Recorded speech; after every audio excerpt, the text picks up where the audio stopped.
সরিষা আবাদে ঝুঁকছেন নারায়ণগঞ্জের রূপগঞ্জের কৃষক। ফলন ভালো হওয়ায় হাসি ফুটেছে কৃষকের মাঝে। এদিকে সরিষা ফুলের মন মাতানো ঘ্রাণ আর সৌন্দর্য উপভোগ করতে দূর দূরান্তের বিনোদন প্রেমীরাও ভিড় জমাচ্ছে। মোহাম্মদ আলম হোসেনের তথ্যচিত্র ডেস্ক রিপোর্ট। দিগন্তজোড়া মাঠ যেন হলুদের চাদরে ঢাকা। যেদিকে চোখ যায় মনে হয় যেন প্রকৃতি নিজ হাতে বিছিয়ে দিয়েছে এক বিশাল হলুদ গালিচা। Bashundhara public school and college 2026 শিক্ষাবর্ষে ভর্তি চলছে।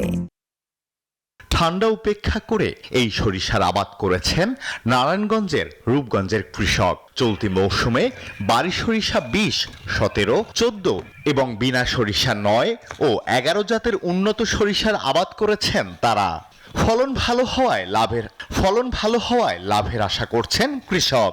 আল্লাহর রহমতে ভালোই ফলন, কিন্তু সরিষা করতে গেলে অনেক খরচ হয়ে যায়। যেমন অনেক সার, অনেক কীটনাশক অনেক প্রয়োগ করতে হয়, পোকামাকড় অনেক ক্ষয়ক্ষতি করে আর কি। একটু বৃষ্টি হইতো তাহলে একটু ফসল একটু ভালো হইতো, বৃষ্টি লেগে ফসল একটু দুর্বল হইতেছে আর কি।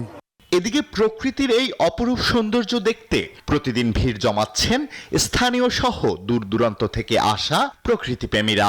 সুন্দর মুহূর্তগুলো ক্যামেরায় বন্দি করতে ব্যস্ত সবাই। আমরা সবাই একটু ঘুরতে আসছি। সরিষা ফুল শীতকালে সবারই পছন্দ। বাগানটা, সরিষার যে বাগানটা অনেক সুন্দর দেখে এখানে আমরা জাস্ট ছবি তোলার জন্য একটু ঘুরতে আসছি। উন্নত জাতের সরিষা চাষে কৃষকদের পরামর্শ দেয়া হচ্ছে বলে জানালেন এই কৃষি কর্মকর্তা। আমরা 600 জন কৃষককে প্রণোদনা বাবদ বীজ এবং সার সহায়তা করেছি। বিভিন্ন প্রকল্পের আওতায় 25 জন কৃষককে বীজ এবং সার সহায়তা করেছি এবং 65 জন কৃষককে শুধু বীজ সহায়তা করেছি। আমরা আশা করছি যদি আবহাওয়া অনুকূলে থাকে তাহলে এই বছর আমরা অনেক ভালো ফলন পাবো। এবছর উপজেলায় 370 হেক্টর জমিতে বিভিন্ন জাতের সরিষার আবাদ করেছেন কৃষক। Desk report, news 24।